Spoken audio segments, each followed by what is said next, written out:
안녕하세요. 반갑습니다. 인문학의 신 단독자입니다. 언제쯤 제가 이렇게 방금 소개해드린 것처럼 인문학의 신이라고 스스로를 부를 수가 있을까요? 그날이 오면 저는 바로 죽어도 여한이 없을 것 같습니다. 근데 그날이 반드시 올 거라고 믿고 그때까지 저는 아마 계속 달려나가지 않을까 싶어요. 자, 이번 영상은 그렇지 못한 이미지이지만 꽤나 진지하고 아주 중요한 영상이 될 겁니다. 그리고 제가 장담하건대 웬만하면 제가 영상에서 이런 얘기 말씀 안 드리는데 이 영상을 보신 여러분들은 정말 어떻게 보면 행운아입니다. 자, 그 정도로 되게 중요한 영상이 될 거예요. 그래서 끝까지 최대한 시청해 주시는 것을 저는 권고드립니다. 자, 무슨 영상이냐? 또 이렇게 말씀드리려고 하니까 이렇게 긴장이 되는데 제가 보통 긴장을 안 하는 사람인데 바로 제가 정말 세상에서 가장 존경하는 사람인 한스 크리스티안 안데르센이라는 동화 작가, 이 사람의 삶에 대해서 말씀을 드리려고 해요. 여러분들은 제가 질문 한번 던져보겠습니다.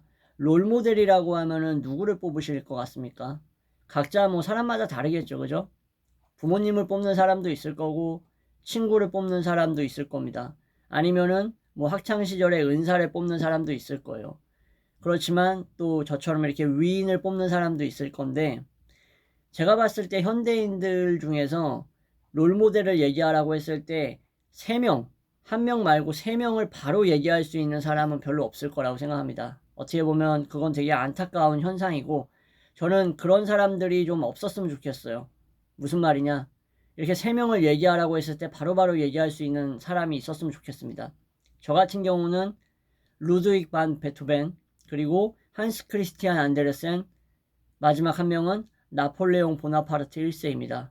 자, 이 3명을 한 번에 다 다룰 순 없고 개별적으로는 반드시 다룰 생각입니다. 그 중에서 제가 가장 존경하고 항상 어렵고 힘들고 좌절하고 죽고 싶고 정말 미쳐버릴 것 같을 때 삶이 왜 이렇게 나를 억까하는 걸까라는 생각이 들 때마다 가슴 속에서 머릿속에서 항상 떠올리는 인물이 바로 이 안데르센입니다. 그래서 오죽하면은 핸드폰 바꾸기 전에 이 배경화면, 지금 이 촬영하고 있는 핸드폰 배경화면도 안데르센이거든요. 이 안데르센으로 이렇게 해놨습니다. 자, 어느 정도의 의미인지 아시겠죠? 자, 그러면 제가 왜 이렇게 안데르센을 존경하고 좋아하는지 한번 그 삶에 대해서 이제부터 여러분들과 한번 여행을 떠나보려고 합니다. 이게 진정한 인문학이죠, 그죠? 여러분들은 정말로 이 영상, 재생 버튼을 누르신 거를 후회하지 않으실 겁니다. 시작을 하겠습니다. 자, 때는 1805년, 바로 이제 나폴레옹이 황제로 등극하고 얼마 되지 않았었던, 그 당시 이제 유럽이 이제 전쟁의 어떤 그런 소용돌이에 휘말리기 전 어떤 그 단말마와 같은, 단말마라고 표현하면 안 되지, 그 초창기의 어떤 그런 기류가 흘렀던 상황입니다. 그래서 이제 침략 전쟁이라고 할 수 있죠. 사실상 나폴레옹은 어떤 해방이라던가 군주제로부터 벗어나게 해줄 수 있겠다, 이러한 어떤 사람들에게 그런 신념을 심어주기 위해서 세상을 하나의 제국으로 만들기 위한 어떤 그런 야망을 이렇게 합리화하면서 펼쳤던 시기인데, 덴마크, 안데르센이 태어났던 조국인 덴마크도 예외는 아니었습니다. 이 덴마크 오덴세, 코펜하겐이라는 덴마크 수도가 있죠. 이 좀 떨어져 있는 오덴세라는 도시에서 가난한 구두 수선공의 아들로 태어납니다. 이 안데르센 아버지가 정말로 안데르센에게 엄청나게 큰 영향을 줍니다. 안데르센 아버지 같은 경우에는 구두 수선공이고 가난했지만 항상 안데르센에게 동화 얘기를 들려줬어요.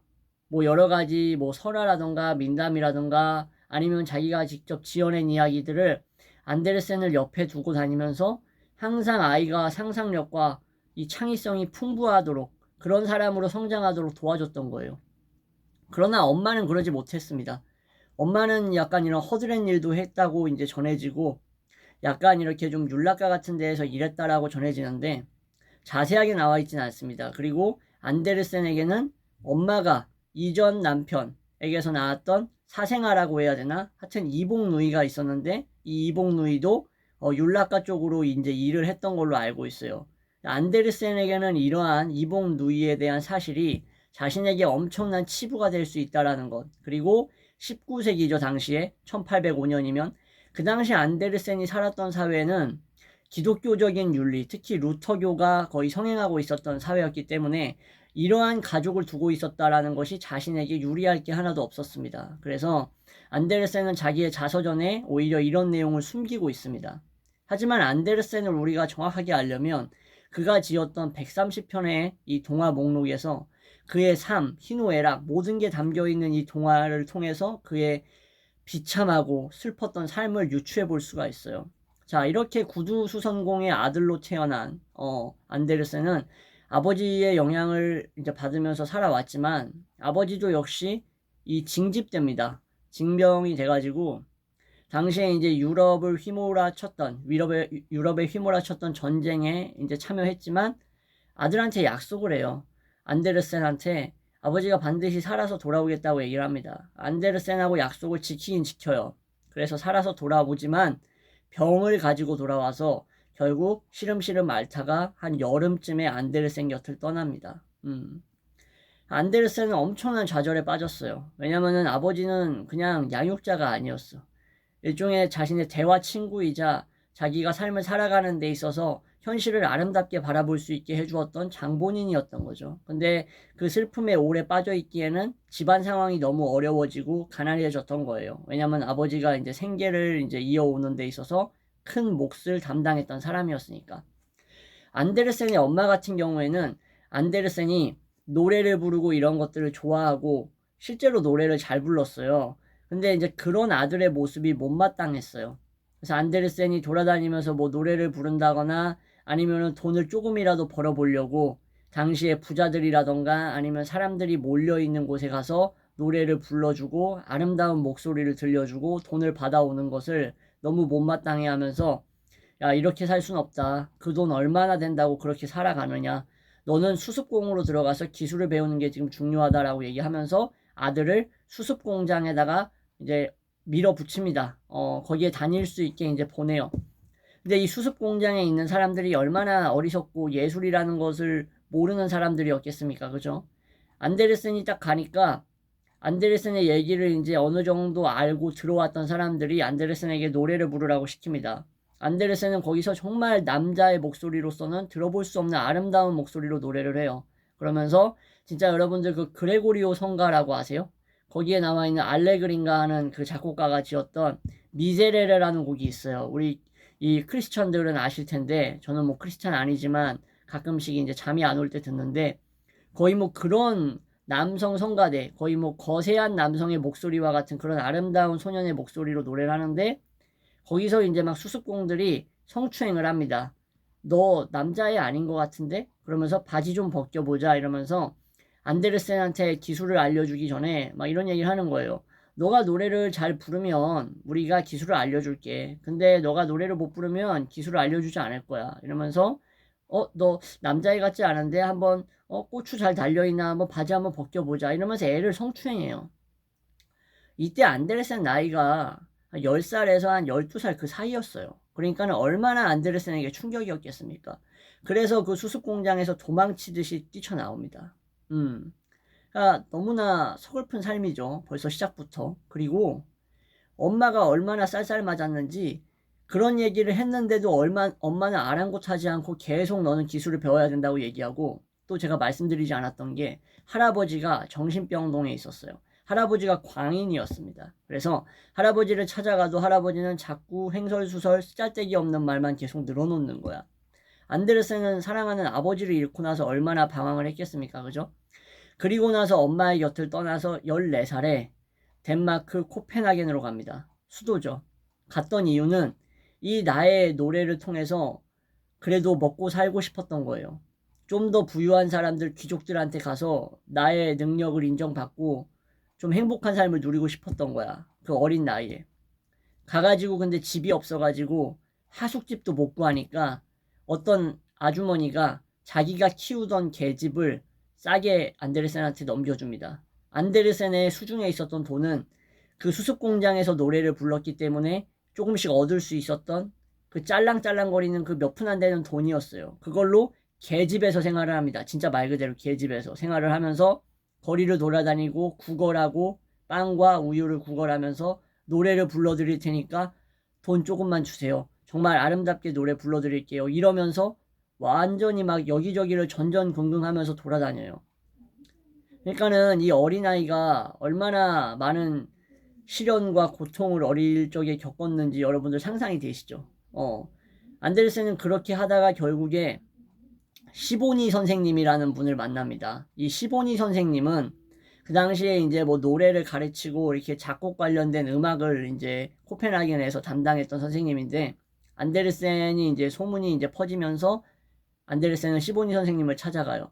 그래서 처음에는 거의 뭐 주변 사람들한테 여기 네가 들어올 곳이 아니다 라고 막 문전박대 당하지만, 끝끝내 안데르센은 시보니 선생님의 제자가 됩니다. 그래서 선생님은 이제 안데르센의 그 노래의 재능을 알아봐요. 그러면서 안데르센한테 그래, 너 내 제자로 받아주겠다. 뭐 열심히 해봐라. 그래서 안데르센의 인생이 조금 피는 것 같았어요.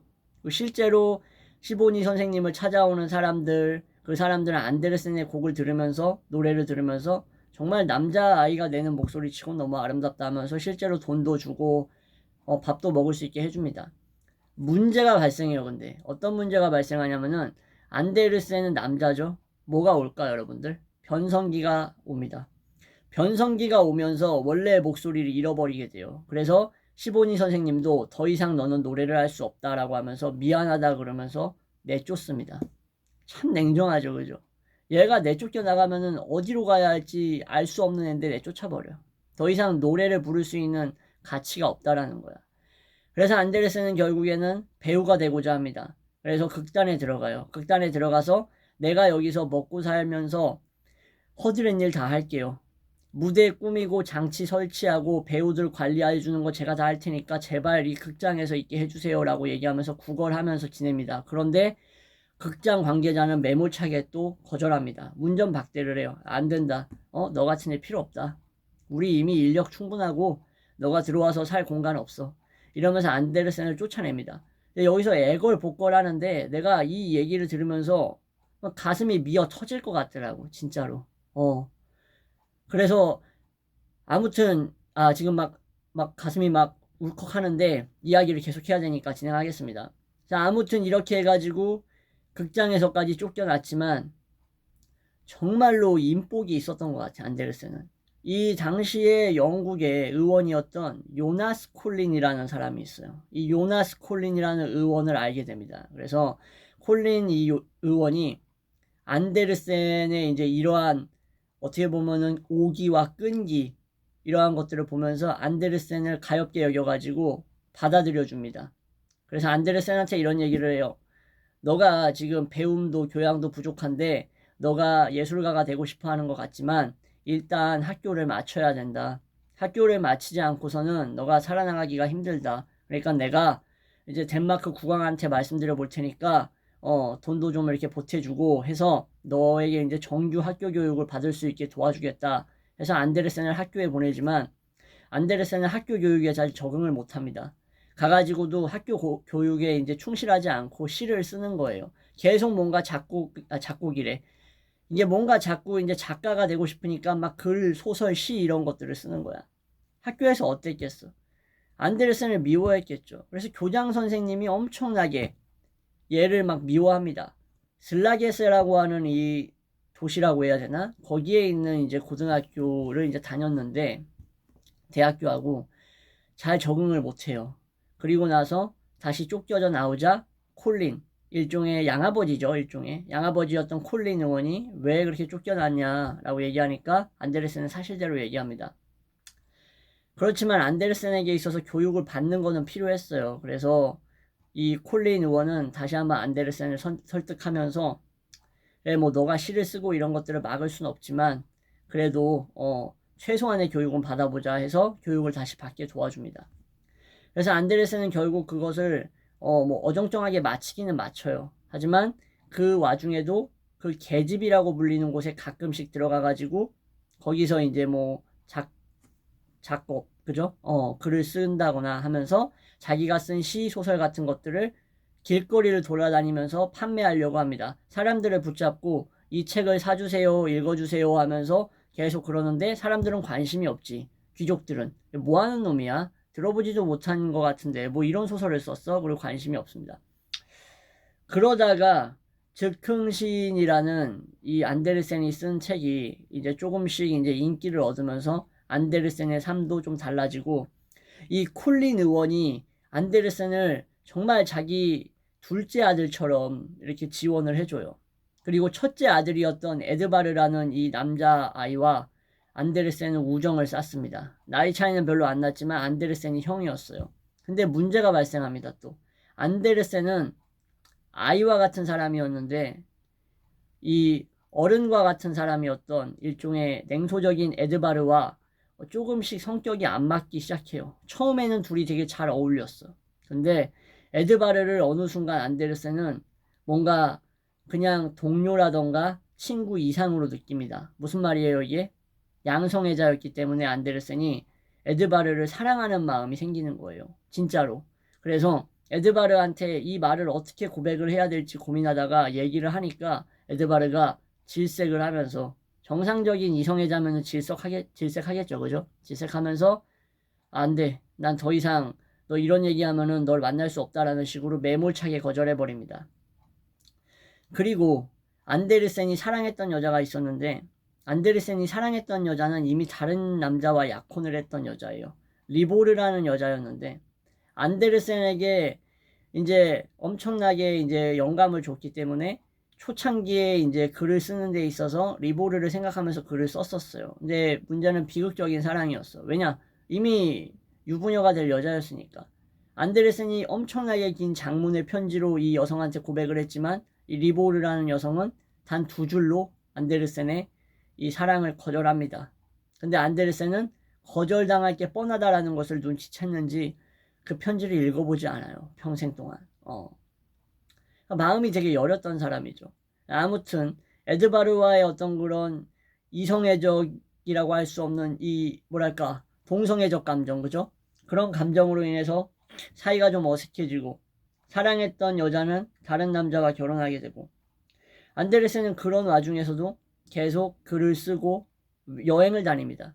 이탈리아로 여행을 가는데, 여기저기 여행을 다녔지만 이탈리아로 여행을 가는데, 이탈리아의 그런 새로운 분위기, 자유분방함, 어떤 그런 거에 이제 매료됩니다. 그러면서 거기서 또 작품들을 쓰기 시작하는데, 이 안데르센이 어떤 성적인 어떤 뭐랄까 거부감이라고 표현해야 되나? 너무 이제 아이와 같은 순수함을 가지고 있으니까 자기는 이런 성교라던가 성관계에 대해서 너무 용납이 안 되는 거예요. 근데 문제는 이탈리아 같은 경우에 그 당시 19세기는 거의 뭐 매춘 아니면은 이런 뭐 율락 이런 거에 거의 뭐 일상화가 되어 있는 나라였어요.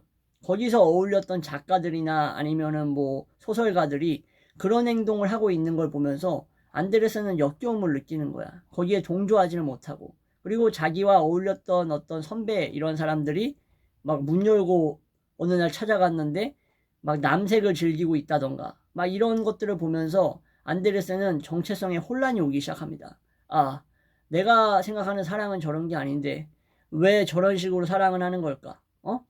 나는 어른이고 저 사람들도 어른인데 나는 아직 몸만 컸지 아직 내 마음속에는 어린애가 살고 있는 걸까? 이런 생각들을 하는 거예요. 삶이 엄청 외로웠겠죠, 그죠? 그렇게 살았지만 안데르센은 자신의 생각을 굽히진 않았어요. 그렇게 순수하게 살고 싶었던 것 같아요. 그리고 정말로 마음이 아름다웠던 사람이에요. 그러다가 이제 안데르센에게 또 중요한 일이 생깁니다. 스웨덴에서 왔던 당시에 되게 유명했던 여자 배우인 제니라고 부르는 사람도 있고 옌니라고 부르는 사람도 있는데, 이 옌니 린드라고 좀 부르겠습니다. 이 옌니 린드라는 여성을 알게 됩니다. 당시에 안데르센은 끊임없는 이러한 창작욕을 통해서 어느 정도 이름이 알려져 있었고, 이제 크리스마스라던가 아니면 특별한 날에 이제 부모들은 어린아이에게 안데르센 동화집을 사주면서 아이들의 어떤 상상력과 꿈을 키워주는데 이제 이바지하기 위한 어떤 그런 시대가 된 거예요. 안데르센은 명성을 얻었고, 그리고 안데르센이 벌어들인 수입은 이 요나스 콜린 가문에서 다 관리를 해줬어요. 에드바르가 안데르센이 자신한테 고백했다고 해서 그를 아예 손절치진 않았어요. 불편했지만 끝까지 지원해주고 했어요. 왜냐면 안데르센이 자기들 아니면은 어떻게 얘를 돌봐줄 수 있는 사람이 없다라고 생각을 했던 거예요. 어린 시절부터. 이 에드바르의 아내였던 헨리에테도 안데르센을 엄청나게 좋아했어요. 이성적으로 좋아한 게 아니라 사람으로서.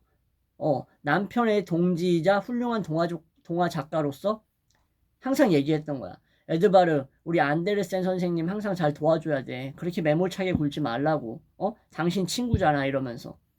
자, 그랬는데 이제 안데르센이 이 옌니 린드라는 스웨덴의 배우를 알게 되는데, 이 스웨덴의 이 배우, 이 꾀꼬리라고 불렸던 이 여성은 모든 남성들이 한 번은 가져보고 싶은, 자보고 싶은 그런 아름다운 여성이자 배우였던 거예요. 일종의 판무파탈 같은 여성이었어. 근데 안데르센의 동화를 알게 되고 이 앤니 린드라는 여성은 안데르센과 어울리기 시작합니다. 서로 이제 뭐 마차에서 동화 얘기도 하고 소설 얘기도 하면서 앤니 린드는 이 안데르센이 풀어주는 썰과 이야기들에 매료되기 시작해요. 그러면서 둘이 엄청 친해지고 안데르센은 이 옌니, 즉 제니와의 얘기하는 시간이 나의 그동안 외로웠던 그 슬픔, 괴로움 같은 것들을 싹 날려주는 일종의 힐링이었던 시간이었던 거예요. 그러니까 얼마나 이 린드라는 여성을 사랑했겠어, 그죠? 그래서 안데르센은 그 성탄절이라고 부르죠. 그 날 전후를 앞두고 옌니를 이제 초대하지만 옌니는 오지 않아요. 오지 않아가지고 안데르센이 상심하고 있을 때 옌니가 미안하다고, 나는 다른 사교 활동을 하고 있어가지고 당신이 초청했던 것을 까먹었다. 하지만 뒤늦게 당신을 부를 테니까 와라. 그래서 안데르센이 갑니다. 가가지고 이제 옌니 린드하고 서로 이제 뭐 포도주 마시고 즐겁게 대화하면서 용기를 내서 고백을 해요. 너와 결혼하고 싶다. 난 너랑 얘기하면 정말 행복하고 내가 얼마든지 많은 즐거운 동화 얘기, 이런 얘기를 너와 공유할 수 있을 것 같다. 너가 내가 들려주는 얘기를 들으면서 행복해하고 미소 짓는 게 난 너무 행복하다. 너랑 같이 살고 싶다라고 얘기를 해요. 근데 어떻게 했을까? 린드, 그죠? 옌니는 거절합니다. 거절한 이유가 뭐였을 것 같아요? 가난하진 않았잖아, 안데르센이, 그죠? 동성애? 아니에요. 동성애 때문에도 아니야. 안데르센 당신은 저에게 친오빠 같은 사람이에요. 한마디로 무슨 말이에요? 남자로서 안 느껴진다라는 거예요. 나는 남성으로 느껴지는 사람과 결혼을 하고 싶어요. 이런 거지. 일종의 뭔가 야수적인 약간 그런 느낌을 원했던 것 같아. 근데 그거는 여성의 본능이니까 어쩔 수 없어요. 안데르센은 그런 사람하고는 거리가 멀었어요. 그죠? 어린아이 같은 사람이었고 순수한 사람이었고 이 어른들이 살아가고 있는 그 당시 19세기 세상과는 전혀 어울리지 않았던 사람이었던 거야. 그러니까는 이 제니에게 있어서 안데르센은 너무 좋은 오빠이자 그냥 동료였던 거지. 안데르센은 여기서 크게 좌절합니다. 그리고 창작 활동도 잘 안 돼요. 이 상처를 입고 나서. 내가 이 부분에서 너무 마음이 아파가지고 진짜로 울었어. 안데르센이 그 살아왔던 그 어린 시절의 그 어려움과 괴로움, 그리고 성공하지 못했던 그 사랑들 있잖아. 그리고 항상 외로울 수밖에 없었던 그 자신의 그 성향과 경향성 같은 것들 있죠. 사교 모임에 항상 나가긴 했었고 거기서 많은 사람들이 자신의 동화를 사랑해줬어. 그래서 풍족함 속에 있는 것 같았지만 군중 속에 있는 것 같았지만 언제나 고독했던 사람이야. 그들이 이해할 수 없는 안데르센이라는 그 사람 내면에는 작은 아이가 있었던 거예요. 작은 아이가. 그 어울릴 수 없는 그 확실한 간극을 가지고 있는 아이가 살아 숨쉬고 있었던 거지.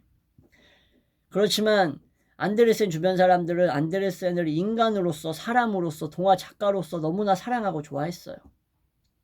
그렇게 안데르센은 여기저기 왔다 갔다 하면서 임대하면서 살았지만 에드바르가 구해준 집에서도 살고 뭐 이렇게 돌아다니면서 살았지만 절대로 안데르센은 가구를 사지 않았습니다, 여러분들. 왜 가구를 안 샀을 것 같아요? 자신에게 찾아왔던 그 행운들 있죠. 우연찮게 만날 수 있었던 콜린 의원님, 우리 양아버지, 본인에게 있어서 인생을 뒤바꿔줬던 사람, 그리고 우리 에드바르, 법조계에서 일했지만 나에게 있어서 엄청난 친구이자 연인이 되고 싶었던 동성 친구, 그죠? 그리고 뭐 헨리에테 뿐만 아니라 주변의 수많은 동료들, 이러한 사람들을 만날 수 있었던 것과 내가 동화 작가로서 성공할 수 있었던 그 사실이 일종의 인생에 있어서 잠시 찾아온 행운처럼 느껴졌던 거예요. 무슨 말이냐? 언젠가 나를 떠날 수밖에 없을 거라는 그 불안감에 시달렸던 거야. 그러니까는 가구를 사고 집을 옮겨 다니다고 하더라도 가구를 산다라는 그 행위가 언젠가 사라져버릴 어떤 그런 행운과 똑같이 여겨졌기 때문에 결코 그런 것들을 사들일 수가 없었던 거야. 불안했던 거야. 언제 나는 다시 어린 시절의 그런 가난과 처참했던 시절로 돌아갈지 모른다라는 불안이 있었던 거야. 그렇게 수많은 수많은 작품을 쓰고 훌륭한 동화 작가가 됐다고 하더라도 일종의 트라우마 같은 거죠. 그죠? 그래서 가구 같은 것들을 절대 사지 않았습니다.